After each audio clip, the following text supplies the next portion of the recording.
An extremely important question that I rarely hear anyone ask is, why do we need money in the first place? What is the purpose of money, and how does it help our society function more effectively? The simple answer is that it helps us purchase the goods and services that we need to live and want to have. However, this is an extremely oversimplification of the real answer. Now, it is extremely important to answer this question precisely, because getting it wrong is the reason why our current economic system seems so fragmented and out of whack. If you have not watched my video on how money is created, please pause this video and watch that first and come back to watching this video. Now let's start the journey of understanding why we use money and why it's fundamental to a functioning economy. Welcome to Monumental Venture, where we strive to educate on topics that truly matter.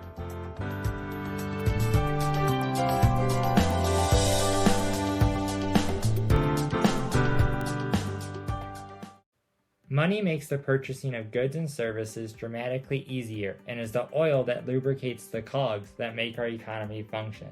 We understand that money has value, but do we understand where money gets that value? Our monetary system is set up in a way where money has value due to the full faith and credit of the US government being able to pay that money back in the future. This means that the government has to create value. This still leaves the question of, where does that value come from? To understand money, you have to understand that money is a substitution for real value. Money only has value because we as a society believe it has that value. Since money is a proxy for real value, then what are the items in society that make up that value? It is our time, knowledge, skills, tools, natural resources, and infrastructure that allow us to make all the goods and services that make up the economy. This is fundamental to understand because everything that is listed above has a limit to it. We as humans only have a limited amount of those items listed above. To really understand this, you have to understand how a bartering system works. Our current economic system is only a more advanced version of a basic bartering system.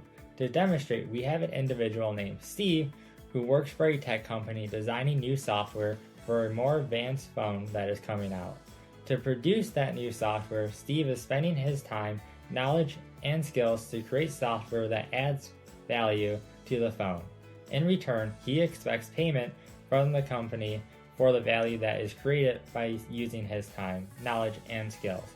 Now in this scenario, we can only exchange goods and services for the value that Steve has created.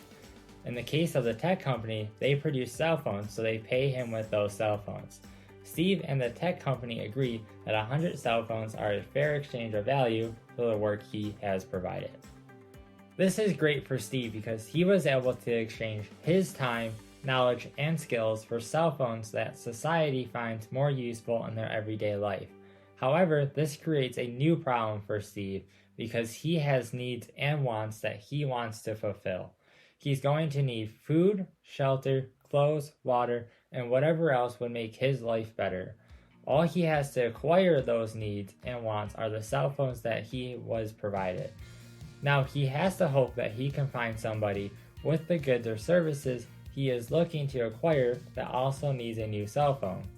Steve decides that he really wants some bread, so he finds a baker who makes the bread and also needs a new cell phone. They talk and come to an agreement that 100 loaves of bread are a fair exchange for the cell phone.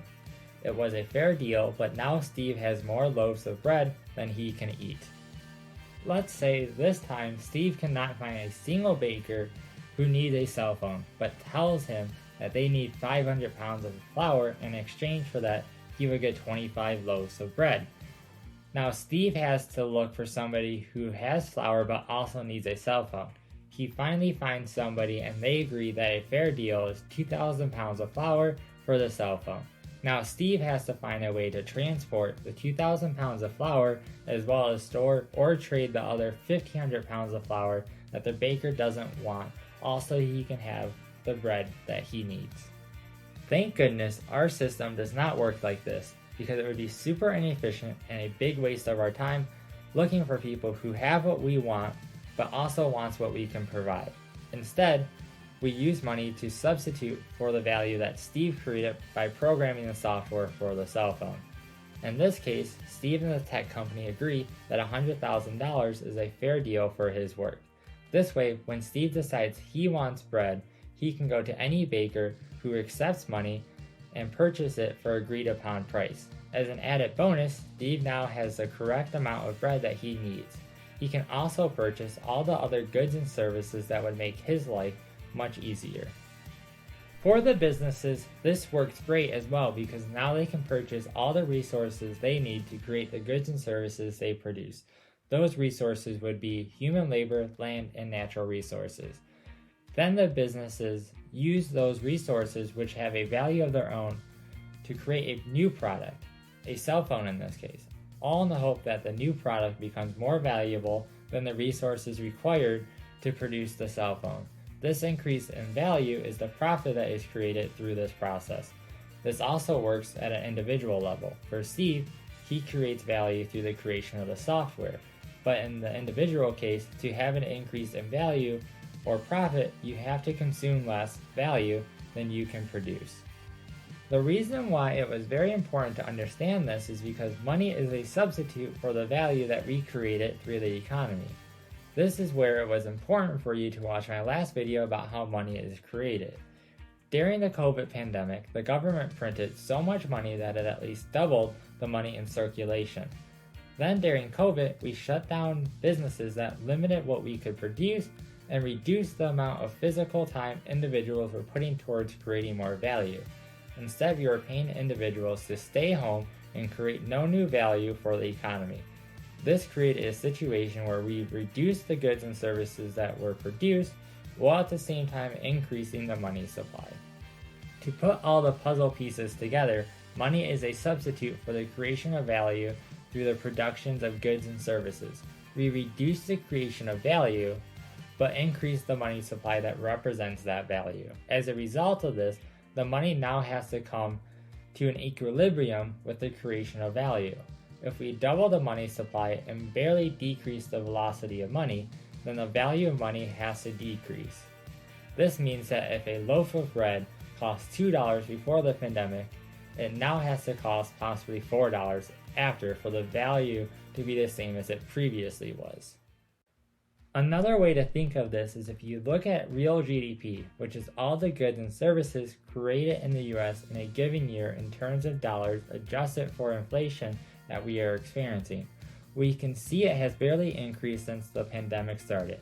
The last reading was in quarter 4 of 2021, which was $19,810 billion, and in quarter 4 of 2019, it was at $19,202 billion.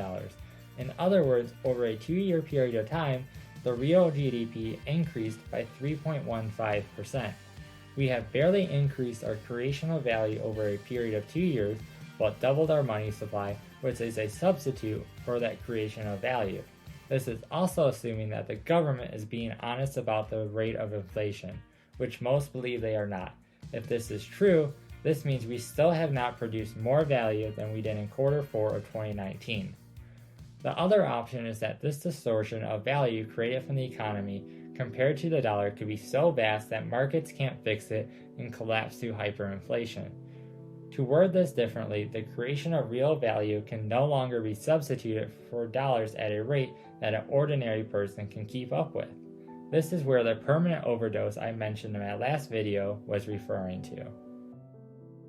With this new understanding of where value is created and how money is a substitute for that value, I unfortunately see no positive outcomes that can come from our current monetary system. The money is already out of balance with the value created in the economy, and on top of this, we don't have a choice but to keep creating more dollars.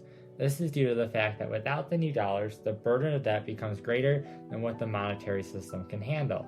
I truly believe our solution to the pandemic by creating all this new money while barely increasing our production of goods and services is ultimately going to create a humanitarian crisis that dwarfs the pandemic if we don't take steps to change course now. I really don't enjoy saying this and realize the gravity of what that statement said. However, we cannot ignore this problem because if we take steps now, we can limit the damage done. If you see any flaws in my logic, please tell me, because I hope for everyone's sake that my conclusion is completely wrong. The good news is we still have time to adjust the course, but only if we come together as a country. We have to find common ground and figure out how to compromise to a solution that is better for everyone. Keep your eyes open, ears alert, and morals intact. Have a great day and never stop learning.